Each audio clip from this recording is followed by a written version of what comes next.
Okay, we have a microphone.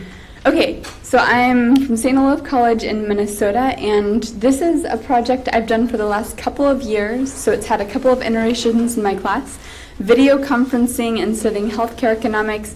So I'm connecting my students with students in other countries, and these students are Skyping. I call it video pen pals, and they'll go over discussion questions that me and the other professor have come up with ahead of time, covering topics that both classes in the two countries are covering. So the way I got the idea for this was I was actually reading something online about a project that connected the elderly in the United States with people who were learning English abroad, and they did it through Skype. And I thought that was a great way of connecting people across countries, because studying abroad is considered a high-impact practice. When people have these interactions with people from other cultures, that turns out to be a very meaningful experience in their college careers. They learn a lot about it. They learn a lot about culture and reflect on their own values and culture. And yet not all students can afford to study abroad. So this is a technology that would allow students who couldn't otherwise study abroad to make real connections with real people abroad. And even sometimes when our students go abroad, it can be easy to not form personal connections. So this is a way that the students have a personal connection that they get through a regular course like a healthcare economics course. Another motivation for this was when my students come into my healthcare economics course, they don't know too much about the healthcare system. I teach undergraduates. In this class, it's mostly upperclassmen, so juniors and seniors. But they're learning this stuff for the first time, so it's a lot of vocabulary, a lot of information, and they get this feeling of just being overwhelmed and feeling like they don't know what's going on. And they learn a lot by the time they're halfway through the course, but they still have that feeling of inadequacy. And I knew if they're teaching someone from another country about our healthcare system, even though 6 weeks ago they didn't know about our healthcare system, it gives them a chance to be the mini expert, where they get to be the teacher, they get to see, oh wow, I do know this stuff, I can teach this stuff to someone else. And at the same time, they get the same thing from students abroad who know that other healthcare system that I don't even necessarily know much about. And I've learned so much about healthcare systems abroad because before this, everything I learned was theoretical. It was through these articles. And through these students' conversations, I'm learning about stories and anecdotes that kind of bring to life what's happening over there in other healthcare systems. So this project came as a collaboration with Eric Carter, who is a medical geographer. And you might ask, what is medical geography? Basically what he does is he studies the history of healthcare systems in South America and how they got to be where they are now. And so he is at McAllister, which is a sister college to ours. Him and I wanted to apply for a grant, and we decided to do this project. So he's gearing up to connect his students with students in South America this coming fall. Our goals for the project, we had a number of goals. Mainly, we wanted to foster conversations between students across countries about their healthcare systems, especially as we think in the US about changing our healthcare system. We want to think about what different models are there and how do they work, to get personal perspectives on that. This also gives students a chance to develop skills in using this video medium so that they can, in the future when they have these jobs, they can think, if you have a problem, who do you talk to? It's not just the person down the street or down the hall. You can talk to people in other countries and they might have ideas that might spark innovative ways of thinking. And if you want them to think that broadly, that globally, you need to have students who have familiarity and skills in using technology that will connect people across the globe. So just to give you context, my class is undergraduate students, freshmen through seniors, mostly upperclassmen. It's about 50% economics majors, and I would say it's about a third pre-med students who can be in any major. Lots of them are biology, political science, nursing, sociology. You have math majors in there, and of course some economics and pre-med students. And then my students, some of them are pursuing careers in healthcare. And many don't really know what they're pursuing, but later they go on to decide to pursue careers in healthcare administration, healthcare consulting, because those are the jobs that are out there. So that's my students. My collaborators, I have 2 collaborators. So Katharina Fischer is here today, and this is Germany and Denmark. And Marie Rask is in Denmark, and she works at the Danish Institute for Study Abroad. And I should say Professor Fischer is at the University of, I want to say Essen. Can you pronounce the? Duisburg-Essen. Duisburg-Essen. So these 2 partners I have so far represent 2 different healthcare systems that are ones we study in the different models of international healthcare systems. So Germany has the Bismarck system. As a matter of fact, they were the ones who invented the Bismarck system. In this program, they're graduate students. They're native German students, which our students really appreciate, speaking with students who come from the country, live in the country, and have personal experience either for themselves or with their grandmothers or parents with the healthcare system. So you get really good stories and anecdotes from those students. In both of these countries, the professor is from the country where they're teaching in, but not necessarily the students in the case of Denmark. So for the German students, most of them are pursuing careers in the healthcare field because they're graduate students, and you're not going to go to graduate school if you don't pursue that as a career. And they were involved in an in-depth research project, which, and some of those projects related to the US, so that was part of the exchange. Now, Danish Institute for Study Abroad, this is the first partner I found. This is actually students from the United States who are studying in Denmark. So the professor was from Denmark, she lived there, she worked in the system, but the students were American. And the students were studying abroad there in Denmark for 1 semester. So many of them, but not all, were pursuing careers in healthcare. So if you're thinking about doing something like this in your courses, the hardest part of this is finding partners. So how did I find my partners? Well, so I started off this project not really knowing anyone abroad. I was sort of a new faculty member and didn't really know where to start, but I started talking to other professors around my own campus about the idea. And I ended up randomly talking to a French professor who was like, "That's a great idea. I'll post the idea on Facebook, asking if any of my Facebook friends know of someone abroad who might be interested in this kind of thing." And someone who was Facebook friends with her was at the Danish Institute for Study Abroad and knew of Marie Rask. And so there's a couple of degrees of separation, which is basically what I found with both of my collaborators. It was not a direct contact, it was someone who knows someone. And then international conferences, part of the grant we had sent us to Eric and I, each to an international conference with the purpose of networking and finding collaborators. So last summer I went to the EU, the European version of this, in Hamburg, and I spent hours looking through the program ahead of time trying to find people who teach healthcare economics, which was surprisingly hard. A lot of people at the conference do healthcare economics in the policy world, but don't teach it to students. I did my best. I organized about 10 lunches and coffees with different people. None of those ended up working out. In fact, some of them I thought they taught healthcare economics and they didn't. So how did I find Katharina? How did that connection happen? Well, for 3 minutes before a session, I introduced myself to someone I happened to be sitting next to. I gave her my card, and she was the one to pass Katharina's name on to me, and then we Skyped last summer, and we met over Skype. That was how we met. So basically, random connections seem to be how these things happen. Just talking about it, introducing yourself to people randomly, that's how to make these things work. And Eric, my collaborator at McAllister, he spent a sabbatical year in Costa Rica, Argentina, and Chile.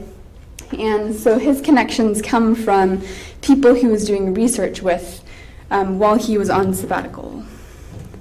So if you want tips for finding collaborators, number one, if you're interested in this kind of thing, please email me, because I would like to get a list of different faculty members in different countries, and I can connect you with each other. I'm thinking of just sending out an email to everyone interested, and we can figure out whose schedules match up, because as you know, the calendar schedules don't always work perfectly.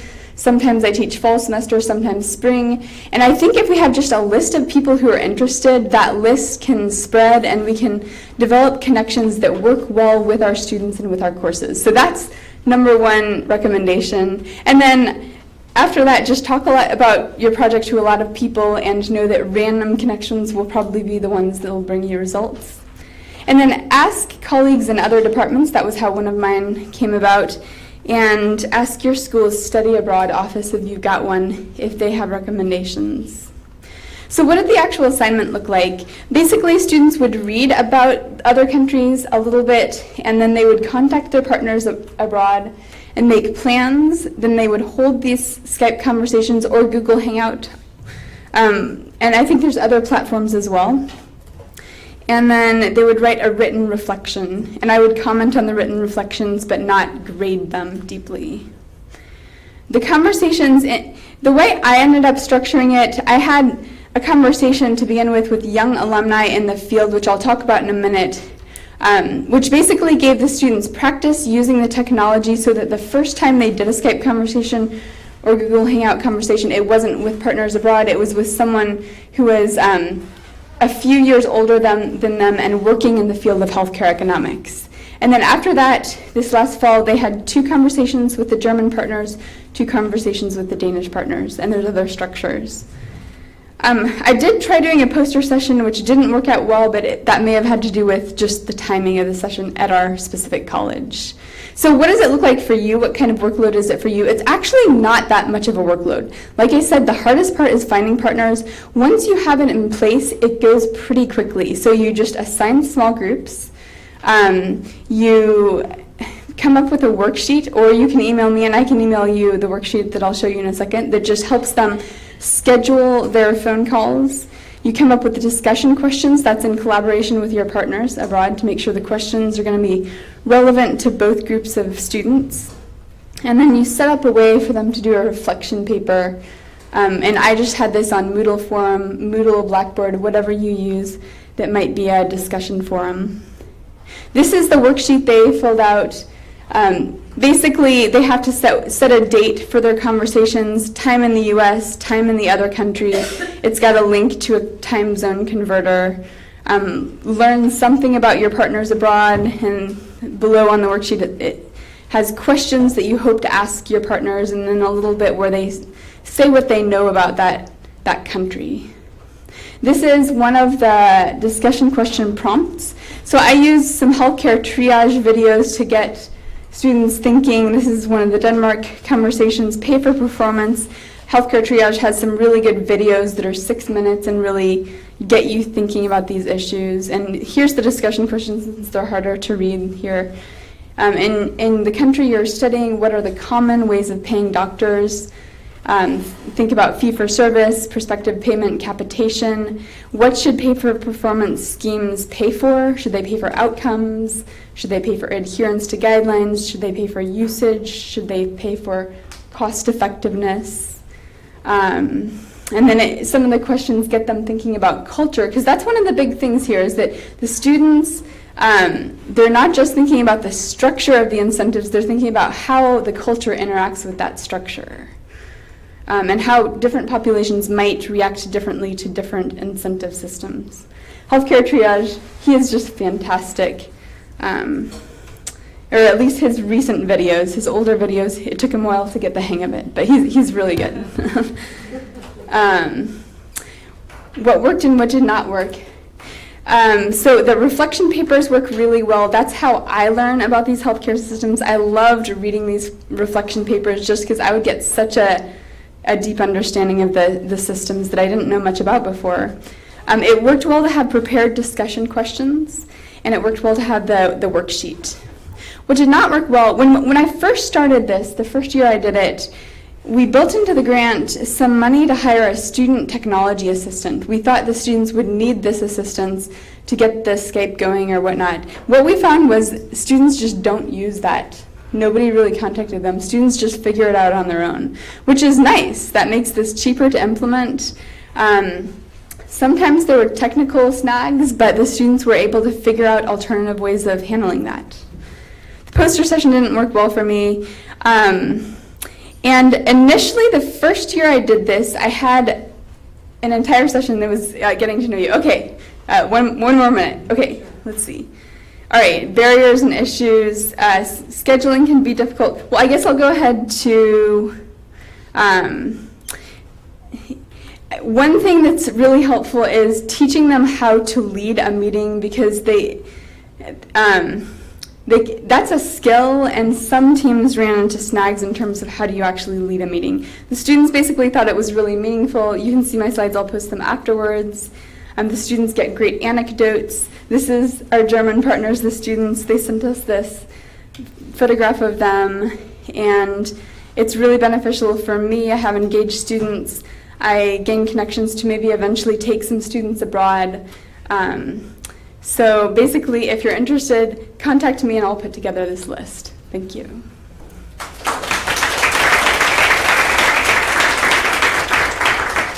Any questions to the presenter? Okay, you have questions.